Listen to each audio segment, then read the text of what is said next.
कार्यक्रमाचे उद्घाटक आपल्या वणी विधानसभा क्षेत्राचे लोकप्रिय आमदार आमचे मार्गदर्शक संजीवभाऊ देरकर, त्याचप्रमाणे प्रमुख अतिथी म्हणून उपस्थित असलेले संजय भाऊ खाडे, गणेश केंद्रे साहेब, SDPO वणी, रुपालीताई कातकडे सरपंच चिखलगाव, अजयजी धोबे माजी जिल्हा अध्यक्ष संभाजी ब्रिगेड यवतमाळ, आरतीताई राजपूत अध्यक्ष जिजाऊ ब्रिगेड वणी, प्राध्यापक विजय बोबडे सर, सचिव क्रांतिज्योती सावित्रीबाई फुले वाचनालय वणी, मंगेशजी खामनकर अध्यक्ष धनोजी कुंटी समाज वणी, प्रवीणजी झाडे अध्यक्ष सरपंच संघटना वणी, रवींद्र देवाळकर सर मुख्याध्यापक श्रीमती नुसाबाई चोपणे विद्यालय वणी, ॲडव्होकेट शाहीद शरीफ माजी सचिव बार असोसिएशन वणी, नितीनजी धाबेकर अध्यक्ष लोहार समाज संस्था वणी, विलासजी शेट्टी संघटक धनगर समाज संघर्ष समिती वणी, वैभवजी ठाकरे संचालक ज्ञानदास स्पर्धा परीक्षा केंद्र वणी, नितेशजी ठाकरे युवा उद्योजक कक्ष प्रमुख वणी आणि माननीय अरुणजी डवरे आरोग्य कक्ष प्रमुख वणी,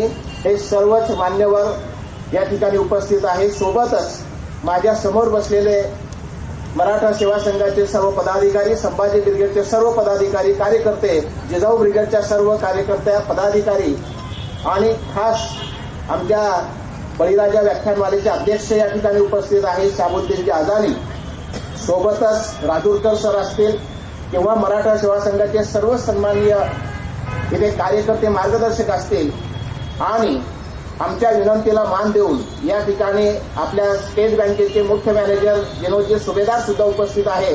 मी या सर्वांचं आणि आपल्या सर्व बंधू भगिनींचं स्वागत करतो आणि आपल्याला सस्नेह जय जिजाऊ करतो.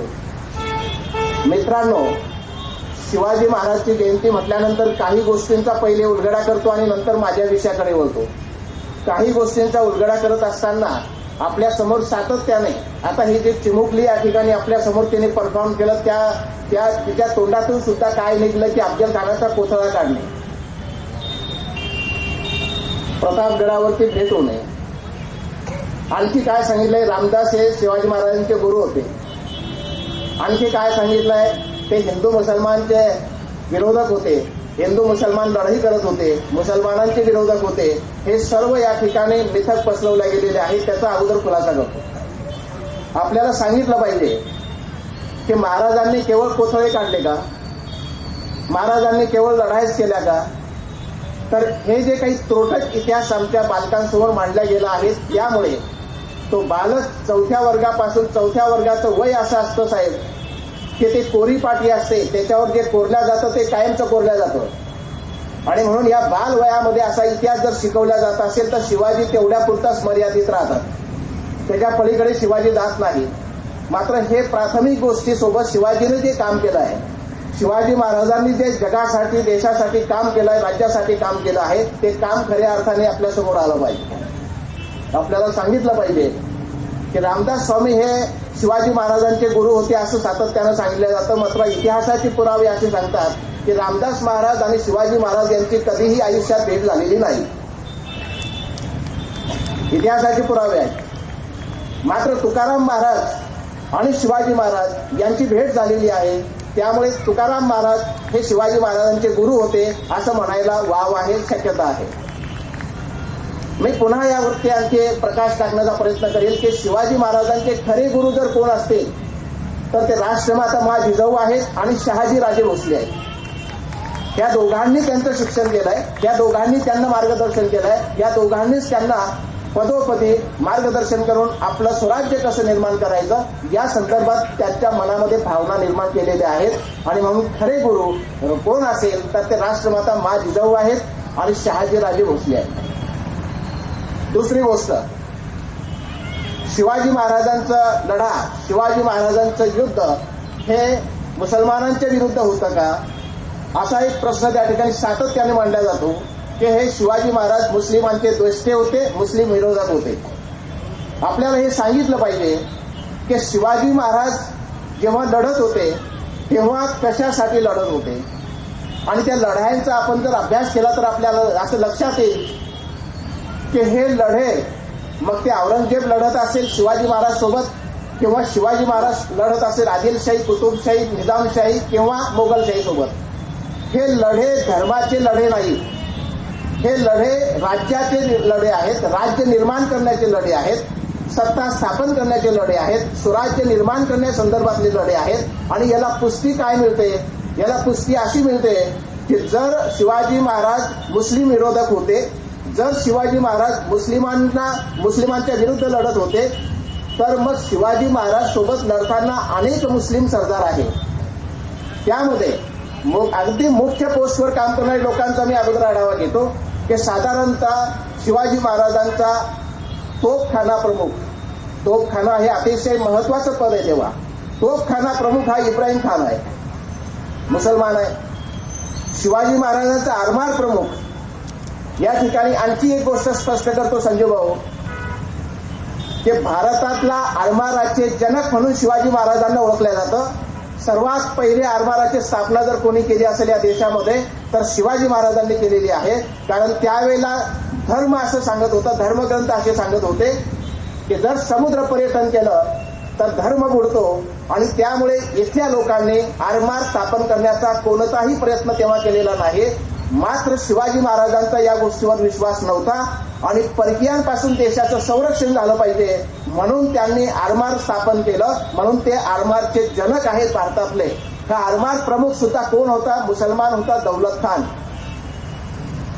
महाराजांचा सरनौबत म्हणजे काय? सरनौबत म्हणजे लष्कर प्रमुख, सरसेनापती, लष्कराचे सेनापती, एवढं महत्वाचं पद आहे. हे लष्कर प्रमुख सुद्धा नूर खान बेग मुसलमान होते. महाराजांचा अंगरक्षक मदारी मेहतर मुसलमान आहे. महाराजांचा वकील काजी हैदर मुसलमान आहे. महाराजांसाठी लढणारा सिद्दी हिलाल हा मुसलमान आहे.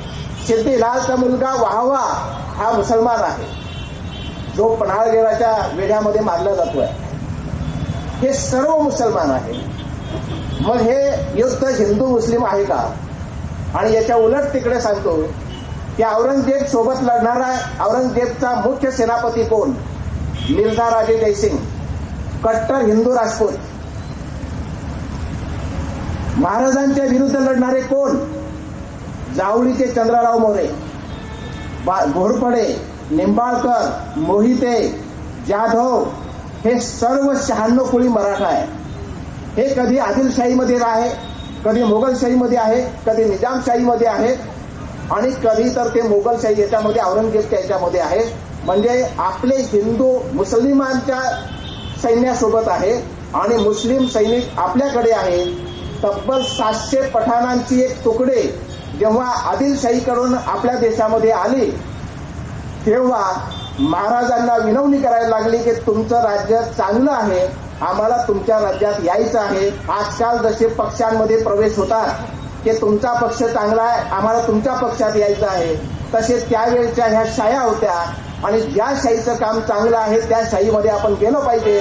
अशा प्रकारची त्या मुस्लिम आदिलशाहीमध्ये काम करणारे मुस्लिम सैनिक हे महाराष्ट्रात आले, शिवाजी महाराजांना भेटले, विनवणी केली की आम्हाला तुमच्या अंडर काम करायचं आहे. अहो, जर हे हिंदू मुस्लिम युद्ध असतं तर हे 700 मुसलमानांची फौज, हे सारे सरनौबत, आरमार प्रमुख, हे सर्व हे कशाला महाराजांसोबत राहिले असते? आणि म्हणून आपण थोडासा इतिहास समजून घेतला पाहिजे.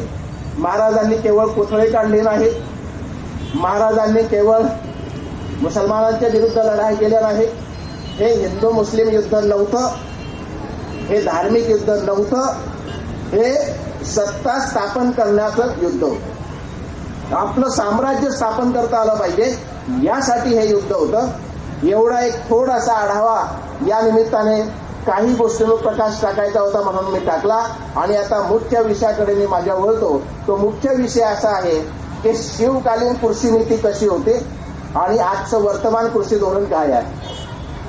आमचे वणी विधानसभा क्षेत्राचे सन्माननीय आमदार साहेब संजूभाऊ देरकर यांनी उद्घाटकीय भाषणामध्ये हे कबूल केलं आहे की भारताची कृषी अर्थव्यवस्था डबघाईस आलेली आहे. याच्यावरून आपण लक्षात घ्या की वर्तमान कृषी धोरण कसं असेल. त्याच्या अगोदर शिवकालीन कृषी धोरण कसं होतं, शिवाजी महाराजांचं कृषी धोरण कसं होतं हे सांगण्यापूर्वी एक बऱ्याच वर्षापासून, बऱ्याच काळापासून, शेकडो वर्षापासून आपल्या डोक्यामध्ये एक विचार टाकलेला आहे. काय विचार टाकला? आणि पहिले पुन्हा मी स्पष्ट करतो की मी कुठल्याही राजकीय पक्षात काम करत नाही. एक अभ्यासक म्हणून तुमच्या समोर हे जे काही घडलं आहे ते मांडणार आहे.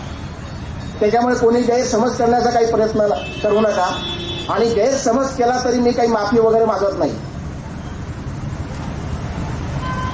अनेक वर्षापासून आमच्या डोक्यात एक विचार टाकलाय की हे पृथ्वी शेष नाग्याच्या डोक्यावरती तरलेली आहे. माहिती आहे तुम्हाला सर्व पुराण कथांमध्ये की ही पृथ्वी शेष नागाच्या डोक्यावर तरलेली आहे, अशा प्रकारची मांडणी केल्या जाते. अण्णाभाऊ साठेंनी सर्वप्रथम ही मांडणी खोडली आणि त्यांनी सांगितलं की ही पृथ्वी शेष नागाच्या डोक्यावरती तरलेली नसून कष्टकऱ्याच्या तळ हातावर तरलेली आहे. हे कष्टकरी जर वजा केले, आता हा कार्यक्रम आयोजित केला इथे कोणीतरी कष्ट घेतले आहे, हे कष्टकरी जर वजा केले तर हे शिल्लक राहील का? आणि म्हणून ही पृथ्वी शेष नागाच्या डोक्यावरती तरलेली नसून कष्टकऱ्यांच्या तळ हातावर तरलेली आहे, अशी मांडणी अण्णासाहेब साठेंनी केली.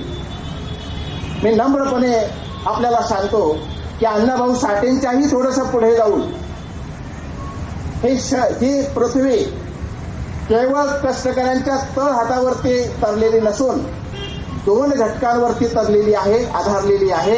नंबर 1 आहे स्त्री आणि नंबर 2 आहे शेतकरी.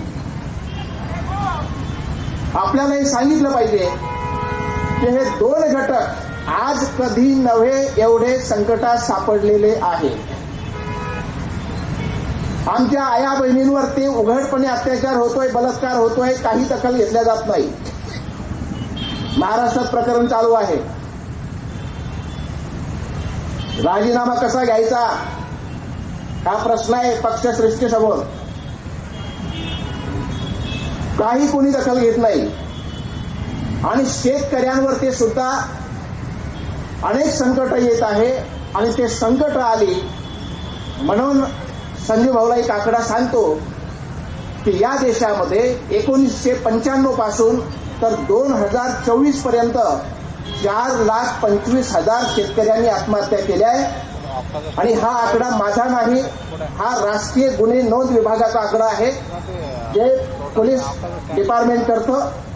आणि NCRBच्या माध्यमातून देशात जवळपास 4,25,000 शेतकऱ्यांनी आत्महत्या केल्या. त्यातल्या 1,00,000 आत्महत्या केवळ महाराष्ट्राच्या आहे. म्हणजे 25% आत्महत्या महाराष्ट्रात झाल्या. आणि महाराष्ट्रात झालेल्या 1,00,000 आत्महत्यांपैकी जवळपास 25,000 ते 30,000 आत्महत्या विदर्भात झाल्या. आणि विदर्भातल्या आत्महत्यांपैकी सर्वात जास्त आत्महत्या यवतमाळ जिल्ह्यात झाला, त्यात आपण राहतो.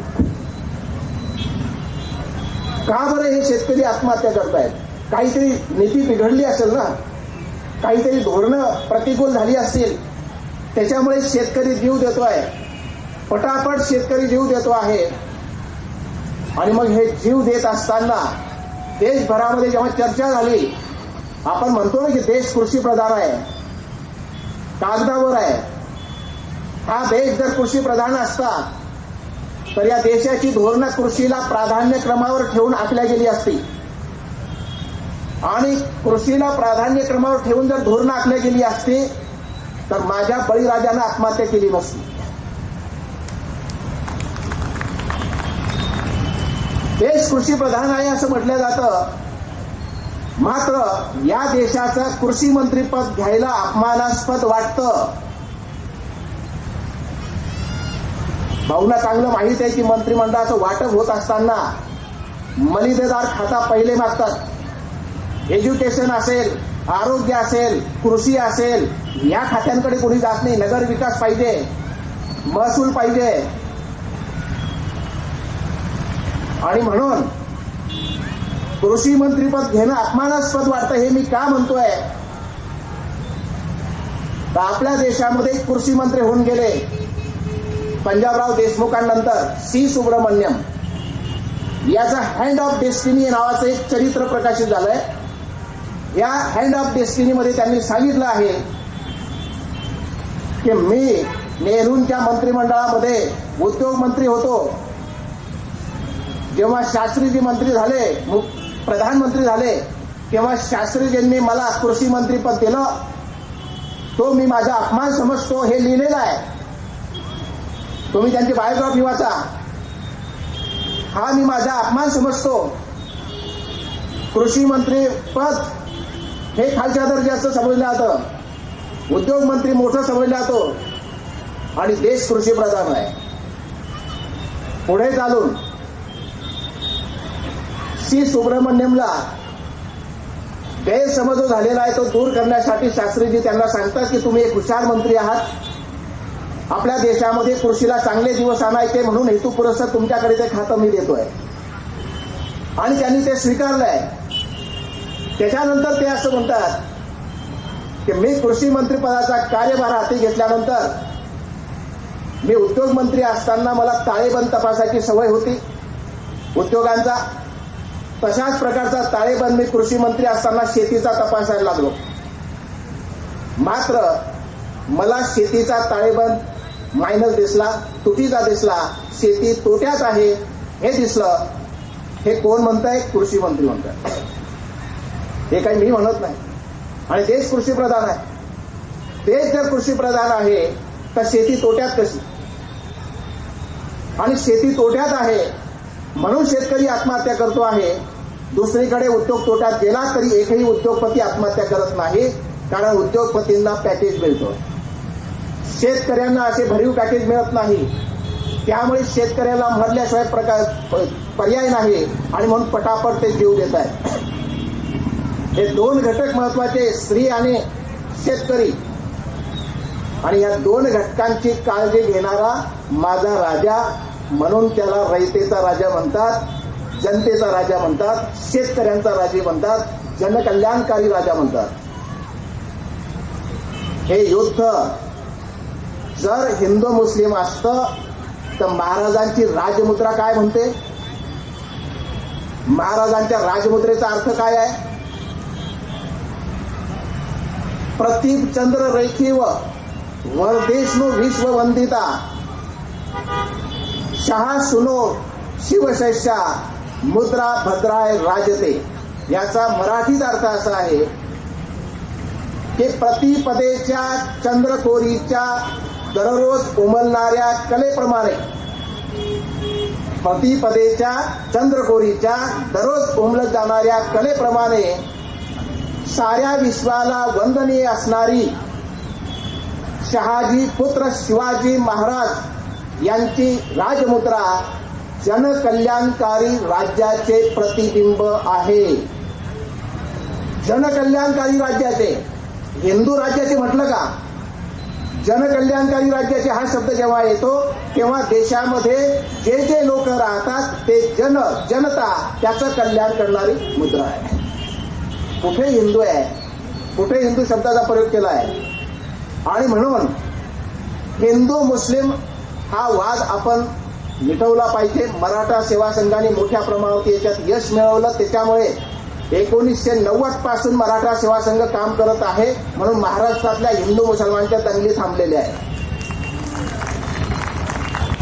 नाही तर शिवजयंती म्हटलं की दंगली व्हायच्या, गणपती उत्सव म्हटला की दंगली व्हायच्या. आता मात्र ते थांबलेलं आहे.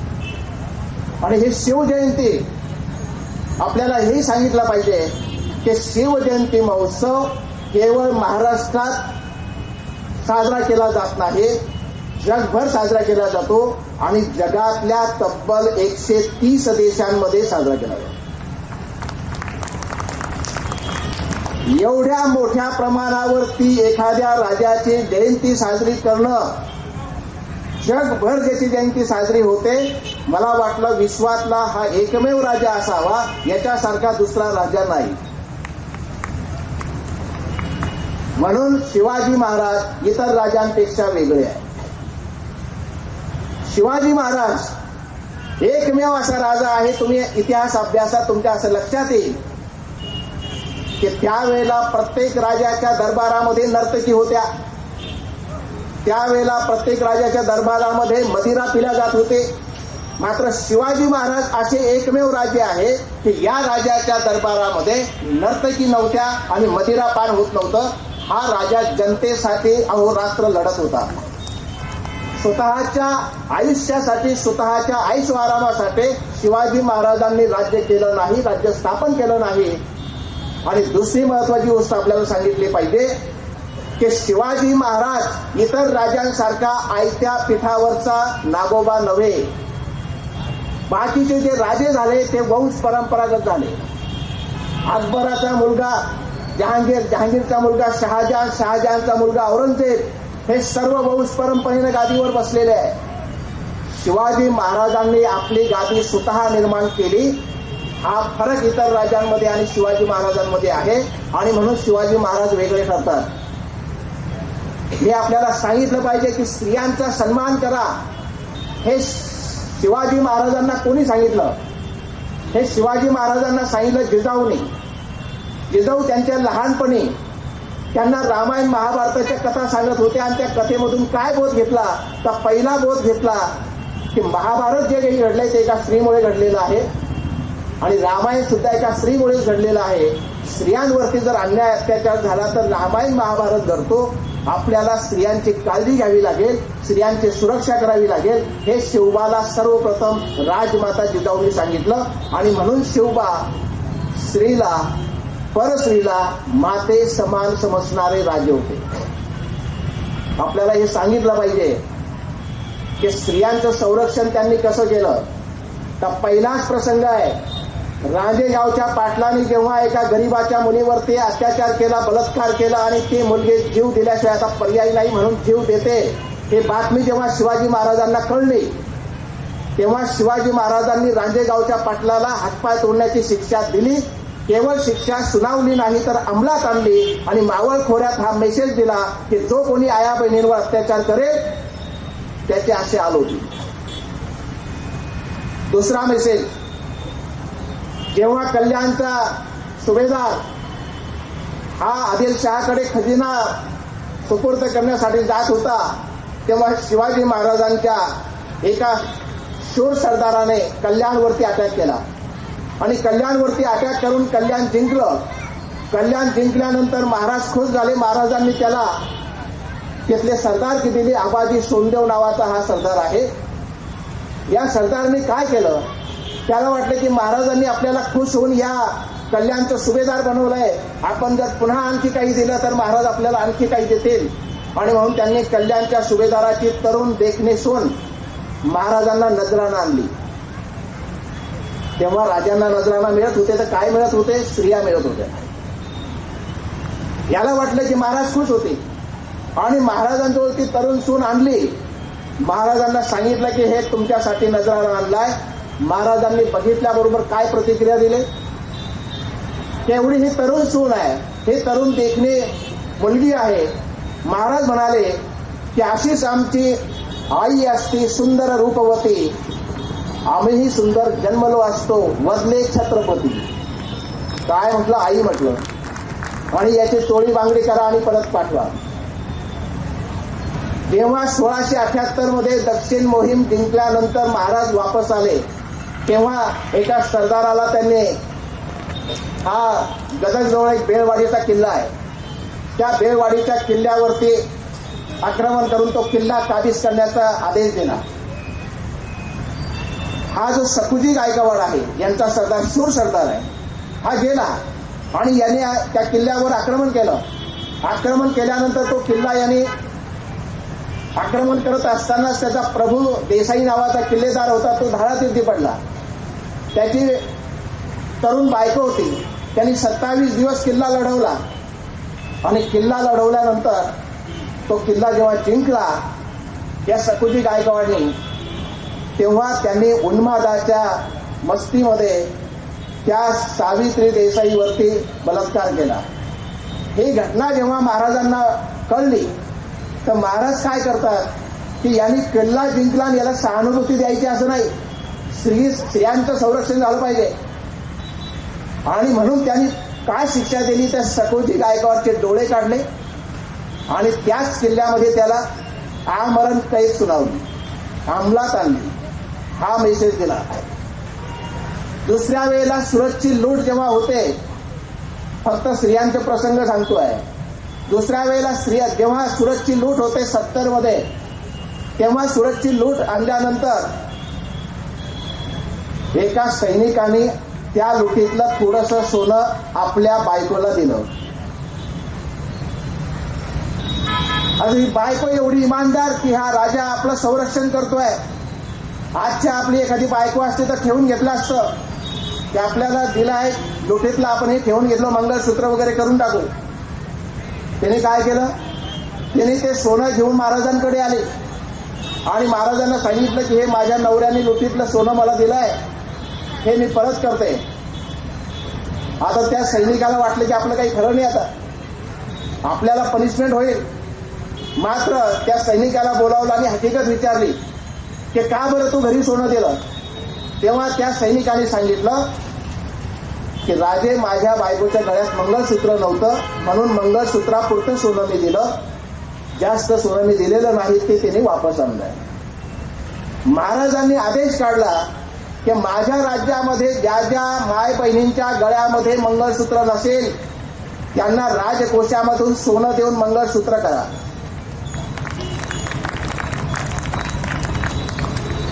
असा राजा, स्त्रियांची काळजी घेणारा, स्त्रियांची काळजी घेणारा. आणि म्हणून स्त्री सन्मानाने वागवली, त्यांनी स्त्री सन्मानाने वागवली. कधीही स्त्रियांचं त्यांनी कुठल्याही प्रकारे अन्याय अत्याचार सहन केला नाही. आणि आपल्या सैनिकांना सुद्धा सक्त ताकीद होती की युद्धाच्या प्रसंगी तुम्हाला युद्धामध्ये जर एखादी परकीय शत्रूची स्त्री सापडत असेल आणि कुराण सापडत असेल तर त्याचं रक्षण करा. त्या स्त्रीला सही सलामत त्यांच्याकडे नातेवाईकांकडे पाठवा आणि कुराणची प्रत मुस्लिम बांधवाकडे सुरक्षित द्या. म्हणजे कुराण आणि स्त्री हे सुरक्षित ठेवा, असं महाराजांचे आदेश होते. आणि म्हणून स्त्रियांचा कैवार घेणारा हा राजा शेतकऱ्यांसाठी काय केलं, काय होती कृषी शिवकालीन कृषी नीती, तर शेतकऱ्यांच्या संदर्भामध्ये महाराजांनी अनेक आदेश काढले आहे. तेव्हा सुद्धा शेतकरी परेशानच होता, तेव्हा सुद्धा शेतकऱ्यांसमोर अडचणीच होत्या. मात्र शेतकऱ्यांच्या अडचणी विचारात घेऊन या महाराजांनी आपल्या सरदारांना आदेश दिले. काय आदेश दिले की कोणीही माझ्या शेतकऱ्याच्या शेतातील भाजीच्या देठालाही हात लावायचा नाही, कोणीही त्याच्याकडून फुकट घ्यायचं नाही, कोणीही त्याला लुटायचं नाही, शेतकऱ्यांवर कोणीही जोर जबरदस्ती करायची नाही. एवढंच नाही तर जे शेतकरी अडचणीत आहे त्या शेतकऱ्यांना तुम्ही जमीन कसण्यासाठी कर्ज द्या, त्यांना बी बियाणं द्या.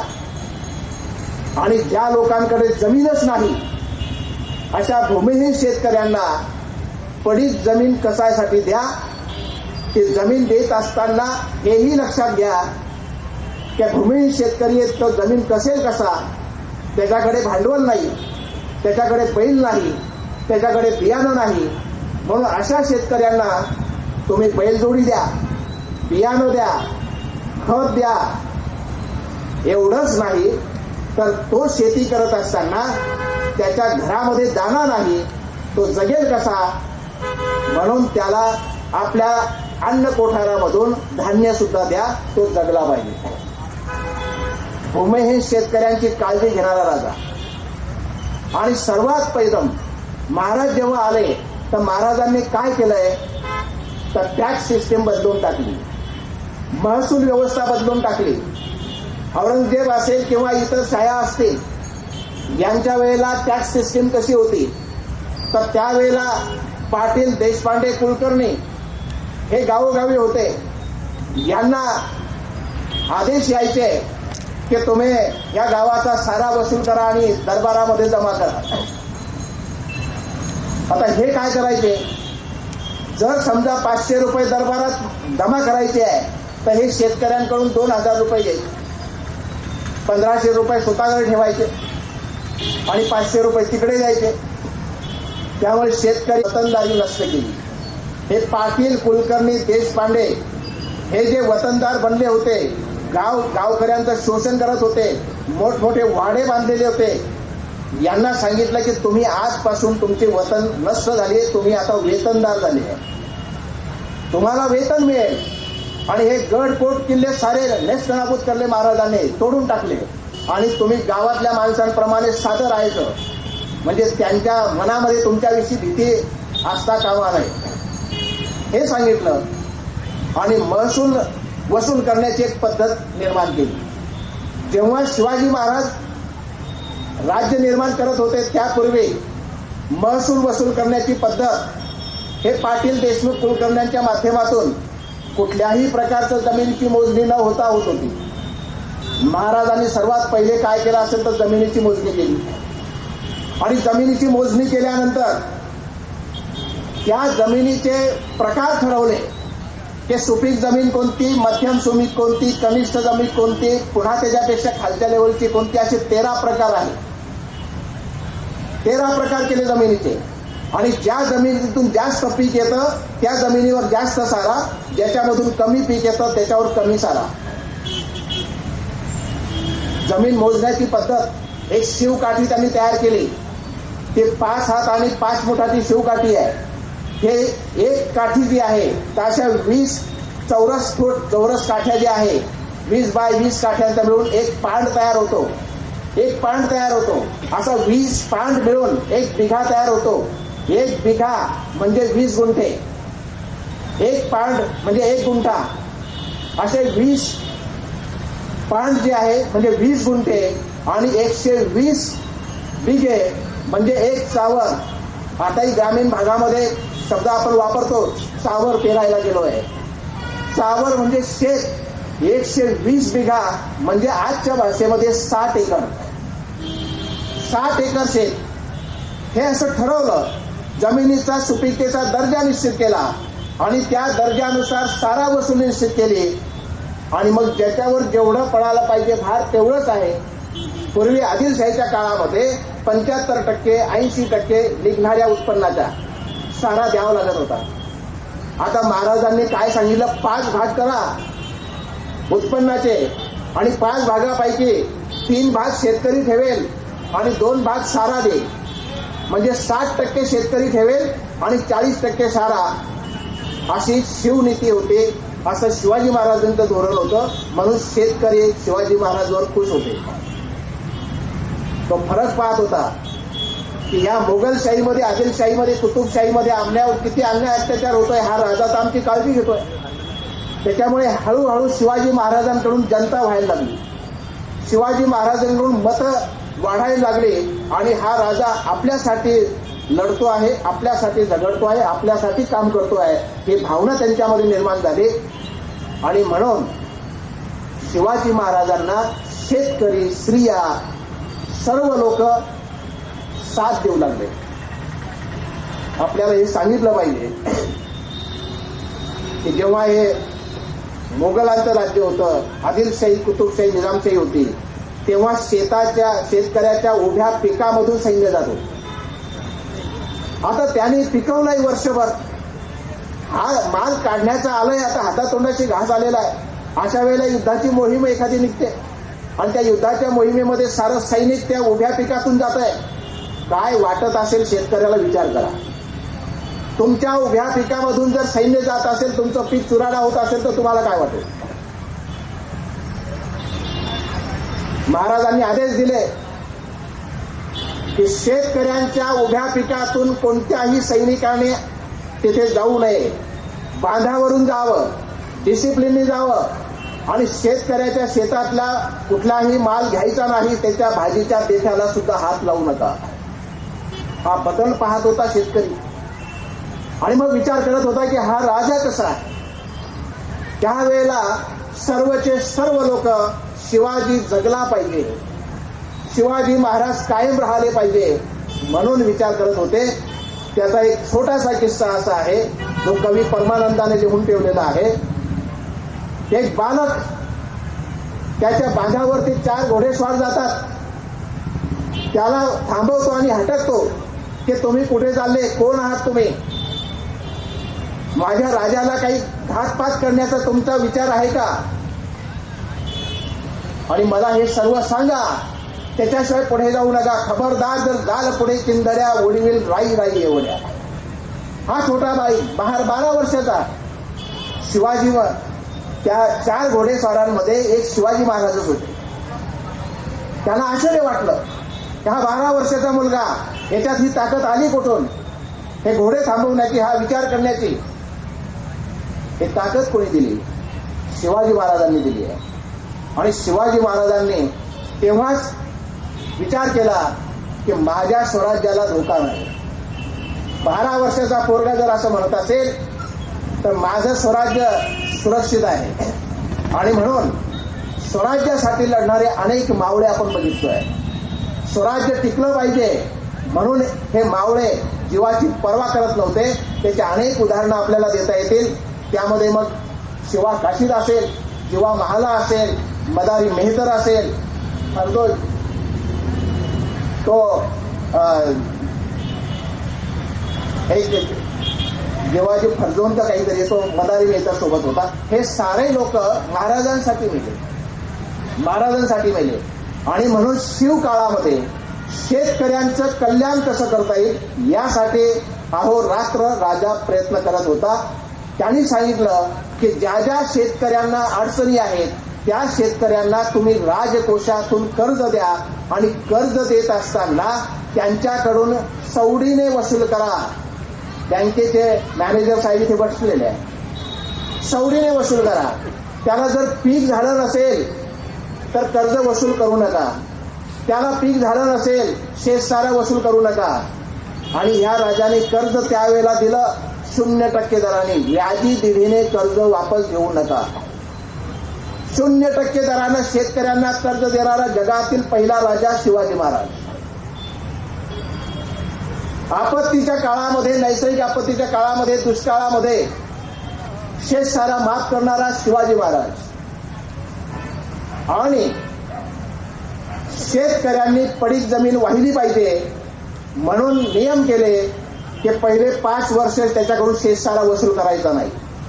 नंतर 6वं, 7वं, 8वं, 9वं, 10वं हळूहळू त्याच्याकडून 10%, 12% असं वसूल करा. 13व्या वर्षानंतर त्याच्याकडून फुल सारा वसूल करा. ही सवलत दिली. त्याच्यामुळे शेतकरी शेती करू शकले. आणि म्हणून शेतकऱ्यांनी त्यावेळेला शिवाजी महाराजांना साथ दिले, कारण शिवाजी महाराजांनी शेतकऱ्यांना साथ दिली. शिवाजी महाराज असं म्हणायचे की शेतकरी सुखी तर राज्य सुखी, आणि राज्य सुखी तर राजा सुखी. आणि म्हणून शेतकरी सुखी असला पाहिजे. मग आता हे शिवकाळामध्ये अशा प्रकारचं वर्णन दिसतात. शिवकालीन नीती अशा प्रकारची महाराजांनी राबवली. त्याच्यामुळे आपल्याला दिसेल की शिवाजीच्या काळामध्ये शेतकऱ्यांनी आत्महत्या केलेल्या इतिहासात दिसत नाही. मग आज लोकशाहीमध्ये एवढं आपण प्रगत झालो, मग आजच्या लोकशाहीमध्ये शेतकरी का बरं मरतायत? याचा अर्थ असा आहे की काहीतरी धोरणांमध्ये गडबड आहे. धोरण त्याच्या अनुकूल नाही. त्यावेळेला महाराजांनी आयात निर्यात धोरण असं ठेवलं होतं की बाहेरच्या देशाहून माल या ठिकाणी येता कामा नये, शेतकऱ्यांच्या मालाच्या किमती पडता कामा नये.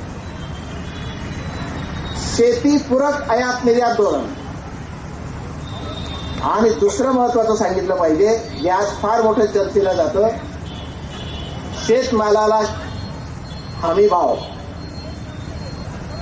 कोकणामध्ये नारळ आणि सुपारीचं पीक कॅश क्रॉप आहे.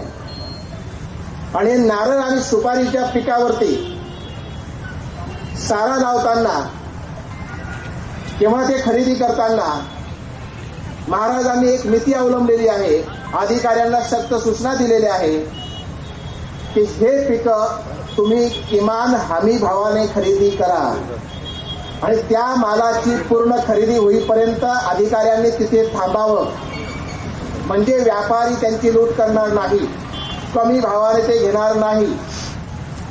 हा शिवाजी महाराज अशा प्रकारचं धोरण जर राबवत असेल आणि शेतकऱ्यांना त्यावेळी 400 वर्षापूर्वी जर किमान हमी भाव देत असेल आपल्या शेतमालासाठी, जे अजूनही आपली मागणी पूर्ण झाली नाही,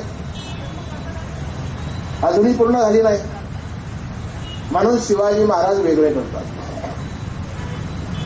मग आजचं काय आहे? मी मगाशी बोललो की कृषी प्रधान देश आहे, मात्र धोरण कृषी प्रधान नाही. आपल्या देशाचे प्रश्न कोणते आहे?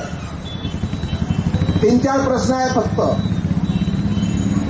एक प्रश्न आहे, शेतमालाला किमान हमी भाव मिळाला पाहिजे. दुसरा प्रश्न आहे, शेतकऱ्याला पर्याप्त प्रमाणात कर्ज पुरवठा मिळाला पाहिजे. तिसरा प्रश्न आहे, शेतमालाच्या अनुसरून, शेतकऱ्याच्या अनुसरून, शेतीला अनुसरून आयात निर्यात धोरण असलं पाहिजे. आणि चौथा प्रश्न आहे आपल्या देशाचा, जलसिंचनाच्या सुविधा वाढवल्या पाहिजे. महाराजांनी त्यावेळेला जलसिंचन सुविधा निर्माण केल्या, ते आधी दिसतात, त्याचे अवशेष आधी दिसतात. त्यांनी त्यावेळेला जलनीती आखली, अंमलबजावणीत आणली. आणि म्हणून महाराज जलतज्ञ सुद्धा आहे, महाराज अर्थतज्ञ सुद्धा आहे, महाराज अभियंता सुद्धा आहे आणि महाराज मॅनेजमेंट गुरु सुद्धा आहे. हे का शिकवल्या जात नाही आम्हाला? का बरं आम्हाला अफजल खानाचा कोथळा शिकवला जातो? हे शिवाजी महाराजांचं काम का येऊ देत नाही पुढे? या तरुण लहान बालकांच्या डोक्यामध्ये सुरुवातीपासून हे जर गोष्टी आपण टाकल्या तर शिवाजी महाराजांबद्दलचा आदर शेकडो पटीने आणखी वाढेल त्यांच्या मनामध्ये. आणि का करत नाहीये? आणि म्हणून हे 4-5 जे धोरण आहे, या संदर्भात सध्याची परिस्थिती काय? जेव्हा मोठ्या प्रमाणावरती महाराज देशामध्ये आत्महत्या व्हायला लागल्या, तेव्हा काहीतरी केलं पाहिजे. म्हणून 2004 मध्ये मी एक तारीख सांगतो तुम्हाला की 7 मे 2004, 7 मे 2004 या वर्षी भारत सरकारने एक शेतकरी कमिशन फॉर्म केलं आहे. स्वामीनाथन त्याचे अध्यक्ष आहेत. त्यांनी साऱ्या शिफारशी केल्या आहेत. त्या शिफारशी एवढ्या चांगल्या आहेत की फक्त त्या शिफारशी जर आपण अंमलात आणल्या सरकारने तर आजच 50% आत्महत्या कमी होऊ शकतात. एवढ्या चांगल्या शिफारशी आहेत. 2007 मध्ये जेव्हा मोठ्या प्रमाणावरती शेतकरी आत्महत्या व्हायला लागल्या, तेव्हा 4 मे 2007 ला देशाच्या संसदेमध्ये शेतकऱ्यांच्या प्रश्नावर 2.5 तासाची चर्चा आयोजित करण्यात आली होती. हे शेतकऱ्यांचे प्रश्न काय आपण समजून घेऊ. कारण हे सारे खासदार भूमिपुत्रच आहे, 90% खासदार भूमिपुत्र आहे. आणि म्हणून हे भूमिपुत्र सांगतील सरकारला उपाययोजना, आणि बळीराजा जो मरतोय ते कुठेतरी थांबेल.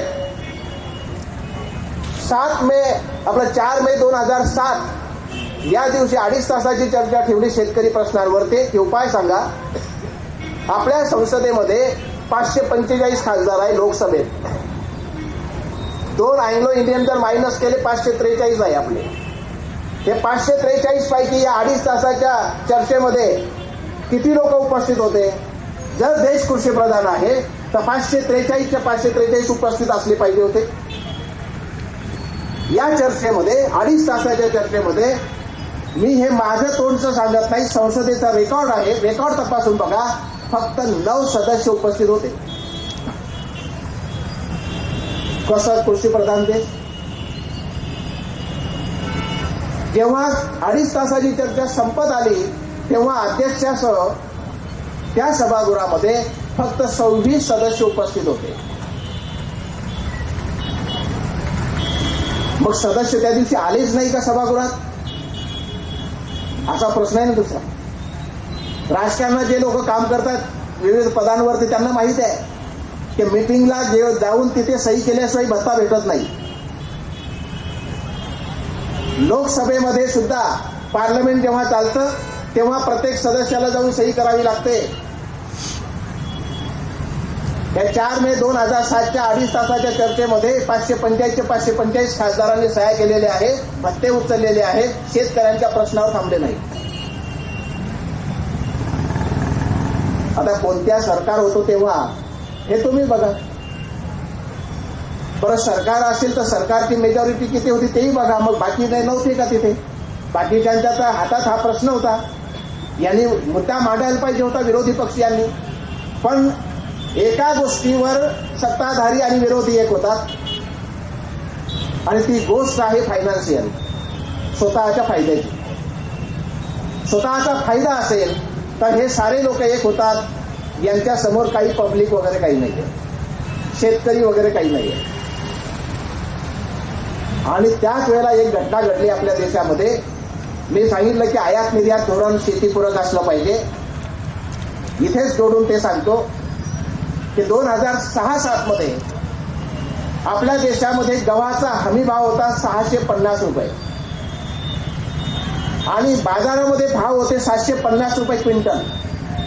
आता स्वाभाविक आहे, मी जर शेतकरी असेल तर मी काय भाव विकेल? मी 650 न विकेल का 750 न? मी 750 न विकला. सरकारला राग आला, कारण सरकारला बफर स्टॉकसाठी गहू भेटले नाही रेशन व्यवस्था चालवण्यासाठी. त्यामुळे त्यावेळेचे कृषी मंत्री कोण होते तपासा. आणि त्या कृषी मंत्र्यांनी असा निर्णय घेतला की ऑस्ट्रेलियामधून तब्बल 50 लाख टन गहू आयात केला 950 रुपये प्रति क्विंटल. मग या शेतकऱ्यांना 650च्या ऐवजी तुम्ही 100-150 वाढवून दिले असते तर 800 रुपयानं तुम्हाला गहू भेटत होता ना. तुम्ही 950 ने का बोलवला? अलीकडची घटना सांगतो. 2016 मध्ये जेव्हा तुरीची डाळ खूप महाग झाली, 200 रुपये किलो झाली, तेव्हा गरिबांच्या ताटातील तुरीच्या डाळीची वाटी गायब झाली. आणि म्हणून माननीय पंतप्रधानांनी चिंता व्यक्त केली आणि शेतकऱ्यांना आवाहन केलं की बाबा गरिबाच्या ताटामध्ये पुन्हा तुरीच्या डाळीची वाटी आली पाहिजे, म्हणून तुम्ही तूर पिकवा. आम्ही तुमचे तूर हमी भावाला खरेदी करू. हमी भाव होता 5,500 रुपये क्विंटल. यांनी घोषणा केली आणि दुसरीकडे ऑस्ट्रेलियाकडून मोझाम्बिककडून पुन्हा तूर आयातीचे करारी केले. जेव्हा भारतामध्ये तूर निघली नोव्हेंबर-डिसेंबर मध्ये, तेव्हाच नेमकं बाहेरून तूर आली. आणि बाहेरून तूर आल्यानंतर तुरीचे 5,500 रुपये हमीचे भाव 3,000 ते 3,500 रुपये क्विंटलनं शेतकऱ्यांना तूर विकावी लागली. आणि ती तूर आयात जी केली त्याचा भाव काय होता? 10,135 रुपये क्विंटल. कोणते धोरण आहे हे? आयात निर्यात धोरण पूरक आहे का शेतीला? आणि म्हणून शेतकरी त्रस्त आहे. आणि मग अशा परिस्थितीमध्ये म्हणजे शिवाजी महाराज काय करत होते? क्षणोक्षणी शिवाजी शेतकऱ्यांची चिंता करत होते, काळजी वाहत होते. जेव्हा एका मंत्र्याला विचारलं तत्कालीन किंवा हे तुरीचे प्रश्न फार गंभीर झाले, तुम्हाला काय वाटतं याच्यामध्ये? तेव्हा टीव्हीवर मुलाखत देताना त्या मंत्र्यांनी निर्लज्जपणे असं म्हटलं की 1 लाख क्विंटल तूर खरेदी केली तरी बोंबलतात साले. ऐकलंय मी वाक्य? आता कोण मंत्री आहे पहा. हे सारे सारखे असतात. हे काँग्रेस असो, डावे असो, उजवे असो, मध्यम असो, राजकारण्यांची जात इथून तिथून सारखी आहे. काही फरक नाही त्यांच्यात. आपला स्वार्थ दिसतो तिथे. आणि म्हणून शेतकऱ्यांचं आयात निर्यातीचं धोरण चुकीचं आहे. जेव्हा कांद्याचे भाव थोडेसे वाढायला लागले, निर्यात बंदी. आणि लगेच पेपरला बातम्या, गृहिणीच्या डोळ्यात आले पाणी. का बरं? शेतकरी मरतो तेव्हा गृहिणीच्या डोळ्यात का बरं पाणी येऊ शकत नाही? मग तो कांदा जेव्हा 50 रुपये किलो, 50 पैसे किलोने विकायची वेळ येते, त्याला 1 रुपया किलोने विकायची वेळ येते. दूध तो रोडवर सांडून देतो, भाजीपाला रोडवर फेकून देतो, मेथीची भाजी सांबारच्या जुड्यात रोडवर फेकून देतो भावने भेटत म्हणून. आणि घरी जाऊन एंजिनचा डबा घेतो, मरतो. तेव्हा गृहिणीच्या डोळ्यात पाणी नाही येत. थोडेसे साखरेचे भाव वाढले की बातमी येते, साखर झाली कडू. आणि शेतकरी मेल्यानंतर मात्र यांचं मन कडू होत नाही. हे प्रश्न आहे शेतकऱ्यांचे. या प्रश्नांकडे लक्ष दिलं जात नाही म्हणून पटापट लोक मरत आहेत. शिवाजी महाराजांच्या काळात असं होत नव्हतं. आणि तिसरा प्रश्न जो सांगितला मी कर्जाच्या संदर्भातला, आमचे बँकेचे मॅनेजर साहेब बसले, त्यांना माहिती आहे परिस्थिती. आज 21व्या शतकामध्ये आपल्या इथे शेतकऱ्यांना पुरेसा कर्ज पुरवठा शेतीसाठी होत नाही शासकीय स्रोतांच्या माध्यमातून. आणि मग तो सावकाराकडे, आज कोरडवाहू शेतकरी जो आहे आपल्याकडे 80% अल्पभूधारक आहे. त्यातले 68% तर असे की त्यांच्याकडे 1 हेक्टरपेक्षा कमी जमीन आहे. 1 एकर, 1.5 एकर, 2 एकर. आणि 12-13% असे त्यांच्याकडे 5 एकरच्या खाली आहे. हे अल्पभूधारक आणि अत्यल्प भूधारक आहे. यांना बँका कर्ज देत नाही कोरडवाहू शेतकऱ्याला. मग यांनी शेती करायची कशी? एकीकडे महाराज शेतकऱ्यांना बियाणं देतात, खत देतात, पुन्हा वरतून खर्चाला पैसे देतात, शेती कर म्हणतात. आणि इकडे मात्र कोरडवाहू शेतीकडे लक्ष नाही. त्यामुळे सर्वात जास्त आत्महत्या हे जे झालेले आहे या कोरडवाहू शेतकऱ्यांच्याच झाल्या आहेत. बागायती शेतकऱ्याचं थोडंसं बरं असतं की त्याचं एक पीक खर्चात गेलं तर एक त्याला जीवन जगण्यासाठी उपयोगात आहे. पण कोरडवाहूचं एकच पीक येतं आणि तेही निसर्गाच्या भरोशावर आहे. आणि अलीकडे हवामान बदलामुळे निसर्ग अनियमित झाला आहे. तो कधी एवढा पाऊस येतो की तुमचं सारं जमीन खरडून जाणं पीक घेऊन जातो. आणि कधी कधी पाऊस एवढा गॅप देतो की तुम्ही पेरलेलं शेतातलं अंकुर हे वाळून जाते. म्हणजे दोन्हीकडून नुकसान आहे. हे हवामान बदलाचा परिणाम आहे. आणि म्हणून हवामान बदलावरती सरकार काय करत आहे? सरकार हवामान बदलाच्या वर विचार करत नाहीये. सरकार AI वर विचार करत आहे. आर्टिफिशियल इंटेलिजन्स नव्याने तरतूद केली त्याच्यासाठी. पॅरिसमध्ये आता परिषद झाली आणि आमच्या पंतप्रधानांनी तिथे परिषदेमध्ये सांगितलं की हे AI जे आहे आर्टिफिशियल इंटेलिजन्स याचं लोकशाहीकरण झालं पाहिजे. सर्व देशांना वापरता आली पाहिजे. अरे आपल्या देशामध्ये बेरोजगार किती आहे? आणि हे आर्टिफिशियल इंटेलिजन्स जर आले तर उद्या करून तुमच्या शेतामध्ये फवारणी करणारा रोबोट असेल, निंदन करणारा रोबोट असेल, पेरणारा रोबोट असेल, जे अमेरिकेत सध्या चालू आहे. मग माणसं जातील कुठे? माणसांना काम कुठे मिळेल? त्यांना पोटाला अन्न कुठून मिळेल?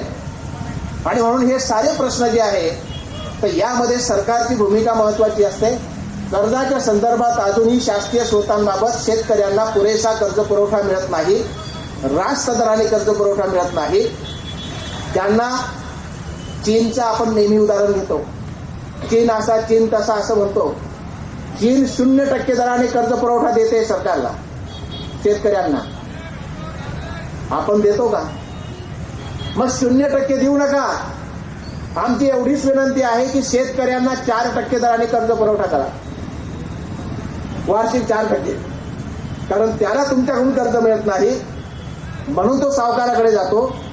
आणि वणीमध्ये सुद्धा बरेच सावकार आहे. या सावकारीचा रेट आहे कमीत कमी 5% महिन्याचे, म्हणजे वर्षाचे 60%. आणि जास्तीत जास्त 10% म्हणजे वर्षाचे 120%. 100 रुपये घेतलं तर 220 भरावे लागतात, 120 व्याज. जगात कुठे नाही असं, जगात कुठे नाहीये. व्याज भरतोय तो. आणि म्हणून शेतकऱ्यांना जर रास्त दराने आणि पर्याप्त प्रमाणात कर्ज पुरवठा जर केला, पुरेसा कर्ज पुरवठा जर केला तर शेतकऱ्यांना व्याजी दिलेने पैसा जास्त गुंतवण्याची गरज पडणार नाही, जास्त व्याज द्यायचं काम पडणार नाही. त्याला कुठेतरी रिलीफ मिळेल. दुसरा एक महत्वाचा प्रश्न आहे सिंचनाचा. बागायती कमी आहे त्यामुळे कोरडवाहूचे प्रश्न जास्त आहे म्हणून शेतकरी मरतायत. मग शेतकऱ्यांसाठी जलसिंचनाच्या सुविधा सरकारने का वाढवू नये? स्वामीनाथन आयोगाने सांगितलंय की जलसिंचनाच्या सुविधांमध्ये वाढ करा. आता प्रोजेक्टचं सांगतो, एकच उदाहरण देतो, तुमच्या लक्षात येईल कसा सत्यानाश होतो. तुम्हाला गोसी खुर्द प्रकल्प माहिती आहे विदर्भामधला? हा गोसी खुर्द प्रकल्प भंडारा जिल्ह्यामध्ये येतो. 1984 ला इंदिरा गांधींनी मान्यता दिली. 23 ऑक्टोबर 1984. इंदिरा गांधी 31 ऑक्टोबरला गेल्या. 1988 मध्ये राजीव गांधी पंतप्रधान होते, त्यांच्या हाताने उद्घाटन झालं. आज काय सुरू आहे 2025, अजूनही 90%च काम झालंय, 10% काम बाकी आहे. शेतकऱ्यांना पाणी पुरेसं मिळत नाहीये. खर्च किती झाला तर स्थापनेच्या वेळेला प्रकल्पाचा खर्च फक्त 372 कोटी होता. आजपर्यंत त्या प्रकल्पावर 18,000 कोटी रुपये खर्च झाला आहे, मात्र अजून प्रकल्प पूर्ण झालेला नाही. अशी जर उलटी नीती असेल तर प्रकल्प कसे निर्माण होतील, शेतकऱ्यांना पाणी कसं मिळेल, शेती कशी बागायती होईल, हा प्रश्न आहे. म्हणून स्वामीनाथन आयोग लागू केला पाहिजे. स्वामीनाथन साहेबांनी पुन्हा एक सांगितलं आहे की शेतीला संविधानिक दर्जा द्या, संविधानिक दर्जा द्या, कायद्याचा दर्जा द्या. कारण आपल्याकडे किमान हमी भावाचं जे काही 23 पिकांचा हमी भाव जाहीर केले जातात ते जर दिले नाही तर शेतकऱ्यांना सरकारच्या विरोधात कोर्टात जाण्याचा अधिकार नाहीये. कारण शेती संविधानिक क्षेत्रामध्ये येत नाही, ते समवर्ती सूचीत येते. राज्य आणि केंद्र दोघांचा मिळून मसला आहे तो. आणि म्हणून स्वामीनाथन साहेबांनी सांगितलं की संविधानिक दर्जा द्या, म्हणजे यांनी जर कबूल केलं दिलं नाही तर कोर्टात जात आहे. 2014 मध्ये जेव्हा मोदी साहेब उभे राहिले होते इलेक्शनला, तेव्हा तुमच्याच यवतमाळ जिल्ह्यामध्ये दाबडी नावाचं गाव आहे, तिथे ते येऊन चाय पे चर्चा त्यांनी कार्यक्रम घेतला होता. आणि त्या कार्यक्रमात त्यांनी सांगितलं होतं की मला जर तुम्ही निवडून द्यायला शेतकरी बंधूंनी, ती सभा 300 शहरांमध्ये लाईव्ह झाली होती देशामध्ये, मला जर तुम्ही निवडून दिलं तर मी तुम्हाला स्वामीनाथन साहेब म्हणतात तसं किमान हमी भाव देईल शेतमालाला. आणि स्वामीनाथन साहेब काय म्हणतात की एकूण उत्पादन खर्च प्लस 50% एवढा किमान हमी भाव असला पाहिजे. जर कापसाला 8,000 रुपये खर्च आला असेल तर त्यात 4,000 जोडा, म्हणजे 12,000 रुपये क्विंटलने कापूस गेला पाहिजे. मला सांगा, 12,000 रुपये क्विंटलने कापूस जर आजही गेला तर कोणी मरेल का? आणि हे आकडे मी काल्पनिक सांगत नाही. 8,000 रुपये खर्च येतो एका क्विंटलला यवतमाळ जिल्ह्यात कापसाचा. कसा आहे तुम्हाला भेटा कोणी, मी सांगतो त्यांना बरोबर. म्हणून एकूण उत्पादन खर्च अधिक 50% एवढा किमान हमी भाव आम्ही देऊ, असं मोदी साहेबांनी त्यावेळेला सांगितलं. मात्र त्यांच्यावर विश्वास ठेवून शेतकऱ्यांनी प्रचंड बहुमत दिलं. सरकार सत्तेत आल्यानंतर वर्ष दीड वर्ष काही हालचाल नव्हते, तेव्हा एक जनहित याचिका सुप्रीम कोर्टात दाखल झाली आणि त्या सुप्रीम कोर्टामध्ये विचारणा करण्यात आली की असं यांनी अजेंड्यावर सांगितलं होतं, मात्र अजून ते कंप्लीट केलेलं नाही, आम्हाला न्याय पाहिजे. सुप्रीम कोर्टाने केंद्र सरकारला नोटीस बजावली की तुम्ही असं जर हे सांगितलं असेल तर याचं पुढचं काय झालं ते सांगा. त्यावेळेला अर्थमंत्री होते, कॉमर्स मिनिस्टर होते त्यावेळेला ते अरुण जेटली. अरुण जेटलीने सरकारच्या वतीनं तिथे अफिडेव्हिट सादर केलं केंद्र सरकारच्या वतीनं की असं देता येत नाही. म्हणजे काय झालं, म्हणजे शेतकऱ्यांची फसवणूक झाली. आणि त्याच्यानंतर कधीही सरकारकडून किमान हमी भावाबद्दल शब्द उच्चारला गेलेला नाहीये. त्यामुळे सरकारने किमान हमी भाव दिला पाहिजे, शेतीला संविधानिक दर्जा दिला पाहिजे, त्याचा कायदा केला पाहिजे. मात्र तो कायदा न करता शेतकऱ्यांची डिमांड नसताना, शेतकऱ्यांची मागणी नसताना या सरकारने 3 कायदे केले. तुम्हाला कंटाळा येत नाही ना? 3 कायदे केले. त्यातला एक कायदा असा आहे की शेतकरी उत्पादने व्यापार व वाणिज्य प्रोत्साहन व सुविधा अधिनियम 2020. हा शेतकरी कायदा काय आहे तर हा शेतकरी कायदा आहे तुमचं जे एपीएमसी सध्या सुरू आहे, या एपीएमसीला पॅरलल व्यवस्था निर्माण करायची खाजगी. आता एपीएमसी मध्ये खरेदी करत असताना व्यापाऱ्याला बाजार कमिटीचं लायसन घ्यावं लागते आणि लायसन ज्याला मिळालं तोच खरेदी करू शकतो.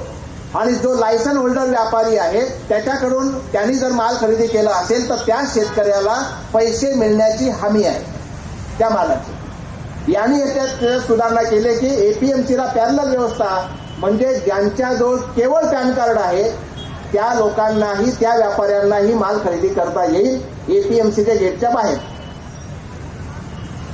वाशिममध्ये अशी घटना झाली की एका व्यापाऱ्याने माल खरेदी केला 1.5 कोटी रुपयाचा शेतकऱ्यांचा आणि पळून गेला. या भागातले काही शेतकरी, त्यांना अनुभव असा असेल की तेलंगणामधून काही शेतकरी तुमचं मिरचीचं उत्पादन घेण्यासाठी शेत घेतात, बरोबर आहे. हे शेत घेतात आणि त्या जमिनीमध्ये भरमसाठ खतं किंवा मीठ टाकतात आणि भरमसाठ उत्पादन घेतात. 4-5 वर्षामध्ये ती शेती जेव्हा बंजर होते तेव्हा सोडून चालले जातात. त्यांनी फायदा घेऊन टाकला आणि तुमच्या हातात आता पडीक जमीन देऊन गेले. कॉन्ट्रॅक्ट फार्मिंग मध्ये तसंच होणार आहे की कंपन्या जे तुमची शेती कॉन्ट्रॅक्टने घेणार आहे, तर त्या कॉन्ट्रॅक्टमध्ये तुम्हाला शेतीचे बांध नष्ट होणार आहे. कारण ते काही 2-2, 4-4 एकरमध्ये शेती करणार नाही. अगदी 500 एकर, 1000 एकर असाच एक पूर्ण फ्लॅट तयार होईल. त्याच्यामध्ये शेतकऱ्यांच्या ज्या जमिनी घेतल्या आहेत त्यांचे बांध नष्ट होतील. त्याच्यामध्ये मोठमोठे गोडाऊन बांधल्या जातील. त्याच्यामधला माल शेतकऱ्यांचा ते घेतील आणि त्यांचा दर्जा त्यांनी जो ठरवलाय तसा माल निघाला तर घेतील, अन्यथा घ्यायचं बंधन नाही. त्यांना जोपर्यंत परवडेल तोपर्यंत तुमचे शेती करारानं घेतील. ज्या दिवशी परवडणार नाही, आपण अनेक कंपन्यांचा हजारो वर्षाचा इतिहास पाहतोय, कंपनीला नफा मिळत नसेल तर कंपनी गाशा गुंडाळते, बाहेर पडते. जेव्हा ही कंपनी त्याला परवडत नाही, ती बाहेर जाणार, तेव्हा ते बांधकाम तसंच राहणार. ते बांध जे काढले आहे ते सुद्धा तशीच परिस्थिती राहणार आणि शेतकऱ्यांचे भांडणं होतील की माझी जमीन कोणती. आता हे गोडाऊन बांधण्याचा खर्च कोण करेल, पाडण्याचा. हे सर्व प्रॉब्लेम निर्माण होणार त्याच्यामध्ये कॉन्ट्रॅक्ट फार्मिंगमध्ये. याही कायद्याची मागणी नसताना सरकारने तो कायदा केला. आणि तिसरा कायदा आहे अत्यावश्यक वस्तूंचा दुरुस्ती आणि संशोधन कायदा. याच्यामध्ये 1955चा कायदा असा म्हणतो की ज्या जीवनावश्यक वस्तू आहे त्यांचा व्यापाऱ्यांना साठा करता येणार नाही, म्हणजे गोरगरिबांना त्या वस्तू व्यवस्थित किमतीनं मिळाल्या पाहिजे. आता त्यामधून बटाटे, डाळी, अन्नधान्य हे मायनस केलं आहे, म्हणजे हे वगळण्यात आलं आहे. म्हणजे यांचा साठा व्यापारी आता कितीही करू शकतात. आणि तुम्हाला हे सांगितलं पाहिजे की कायदा आला 2020 मध्ये, अदानींनी 2017 पासूनच गोडाऊन बांधायला सुरुवात केलेली आहे. आता बरेच लोक म्हणतील तुमच्या पाहिजे की सर ते कायदे तर रद्द झाले ना. ते कायदे रद्द झाले कारण तिथे आंदोलनाला शेतकरी आले होते, त्यामुळे मोदी सरकारने ते मागे घेतले. आता कशाला तुम्ही सांगता? कायदे मागे घेतलेले आहे, रद्द करण्यात आलेले नाही. पाशा पटेल तुमच्या महाराष्ट्राचे आहे, कृषी मूल्य आयोगाचे अध्यक्ष. याचं पेपरला, टीव्हीला स्टेटमेंट आहे, एवढ्यातलं स्टेटमेंट आहे की ह्या कायद्यांची मागे घेण्याची सरकारची योजना नाही. या कायद्यांमध्ये काही किरकोळ दुरुस्त्या करून पुन्हा कायदे लावण्याचे प्रयत्न सरकारचा आहे. संघर्षासाठी तयार राहावं. तुमची जमीन जी आहे, ही जमीन कंपन्यांच्या मालकीची होऊन कंपन्यांच्या मालकांकडे ती जाऊ शकते. आणि हे जे अदानी अंबानी आहे, हजारो गोडाऊन अदानीनं बांधले आहे. हे गोडाऊन जे बांधले, याचा जो खर्च केला तो काही असाच केलेला नाही. तुमचे शेती करारानं घेणार, तुमच्याकडचा माल घेणार, तो गोडाऊनमध्ये साठवणार आणि जेव्हा बाजारामध्ये कृत्रिम टंचाई निर्माण होईल मालाचे, तेव्हा माल बाजारात आणणार आणि ग्राहकांना मोठ्या किमतीने तो माल खरेदी करावा लागणार. म्हणजे याच्यात केवळ शेतकरी भरडणार नाही, याच्यात तुमच्या आमच्यासारखे गहू, ज्वारी, धान्य, डाळी, कांदा हे खरेदी करणारे सुद्धा भरडले जाणार. मग हा प्रश्न फक्त शेतकऱ्यांचा आहे म्हणून आपण सोडायचा का? तर सर्व लोकांनी या प्रश्नाच्या विरुद्ध लढण्याची गरज आहे. सर्व लोकांनी सरकारच्या विरुद्ध ह्या गोष्टी मांडण्याची गरज आहे. तरच खऱ्या अर्थानं असं मला वाटतं की शेतकऱ्यांचं कुठेतरी हे जे प्रश्न आहे ते मिटू शकतील. आणि म्हणून स्वामीनाथन आयोगाचा आग्रह धरा. त्या ज्या शिफारशी आहे त्या शिफारशी वाचा. तुमच्याकडे शिफारशी नसलेली माझ्याकडे शिफारशी आहे, माझ्याशी संपर्क साधा, मी ते शिफारशी देतो. त्याचा अभ्यास करा आणि केंद्र सरकारच्या, राज्य सरकारच्या समक्ष हा स्वामीनाथन आयोग जसाचा तसा लागू झाला पाहिजे, यासाठी प्रयत्न आपण केले पाहिजे असं मला या निमित्ताने वाटतं. शेतकऱ्यांचे अनेक प्रश्न आहेत. महात्मा ज्योतिबा फुल्यांपासून, पंजाबराव देशमुखांपासून आतापर्यंत अनेक लोकांनी ते प्रश्न मांडले. पंजाबराव देशमुख तर असे म्हणत होते की कृषी संस्कृती ही सर्व संस्कृतीची जननी आहे. कृषी संस्कृती ही सर्व संस्कृतीची जननी आहे, तिचा विकास करणे जरुरीचे आहे. कृषी हा मानवाच्या विकासाचा आद्य उद्योग आहे. कृषीशिवाय मानवाच्या विकासाचा सिद्धांतच निरर्थक आहे. त्यामुळे शासनाने कृषी विकासाकडे लक्ष दिलं पाहिजे. आणि त्याच वेळेला पुन्हा ते असं म्हणतात की भारतातील शेती व शेतकऱ्यांबद्दल मला नितांत आदर आहे. भारतातील शेती व शेतकऱ्यांबद्दल मला नितांत आदर आहे. तो सर्वश्रेष्ठ धननिर्माता आहे. त्याचा प्रामाणिकपणा, त्याचे कष्ट, त्याची जिज्ञासा, देशाप्रती त्याची राष्ट्रनिष्ठा अजोड आहे. हे मी कित्येकदा अनुभवले आहे.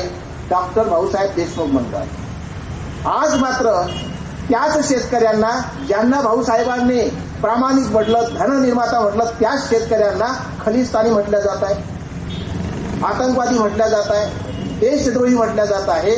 एवढंच नाही तर त्यांनी दिल्लीवर चाल करून येऊ नये म्हणून बॉर्डरवरती गड्डे खोदल्या जात आहे, सिमेंटचे रोड खोदल्या जात आहे, खिळे ठोकल्या जात आहे, त्यांच्यावर अश्रुधुरा मारल्या जात आहे. थंडीच्या दिवसांमध्ये, हिवाळ्याच्या दिवसांमध्ये त्यांच्यावरती थंड पाण्याचे फवारे मारले जात आहेत. अरे याच्यापेक्षा मोगल चांगले होते. किमान मोगलांनी असं केलेलं नाही. आजच्या लोकशाहीमध्ये तसं सुरू आहे. अजूनही सिंगू बॉर्डरवर शेतकरी बसलेले आहे. त्यांना दिल्लीला जाऊ दिलं जात नाहीये. 13 महिने शेतकऱ्यांचं आंदोलन तिथे झालं तेव्हा 750 शेतकऱ्यांचं प्राण गेलाय तिथे. बातमी नाही, कोणाला माहित नाही. आणि म्हणून शेतकरी संघर्षासाठी जर असं त्या ठिकाणी मरत असेल आणि ज्या कायद्यांची मागणी न करता शेतकऱ्यांसाठी अनावश्यक कायदे सरकार करत असेल तर शेतकऱ्यांनी एकजूट झाल्याशिवाय हा प्रश्न सुटू शकत नाही. त्यामुळे शेतकऱ्यांनी आपलं एक मजबूत संघटन उभं केलं पाहिजे. त्याशिवाय शेतकऱ्यांचे प्रश्न सुटणं अशक्य आहे.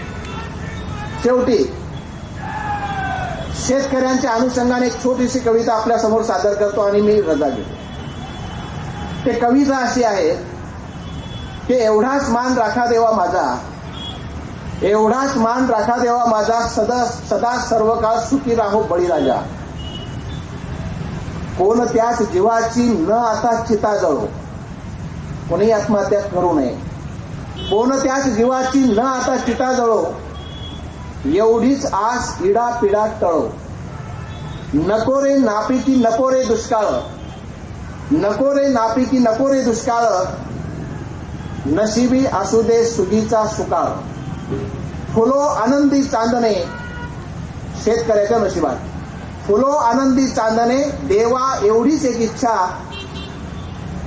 उज्ज्वल भविष्यासाठी बळीराजा तुला हार्दिक शुभेच्छा, हार्दिक शुभेच्छा. धन्यवाद.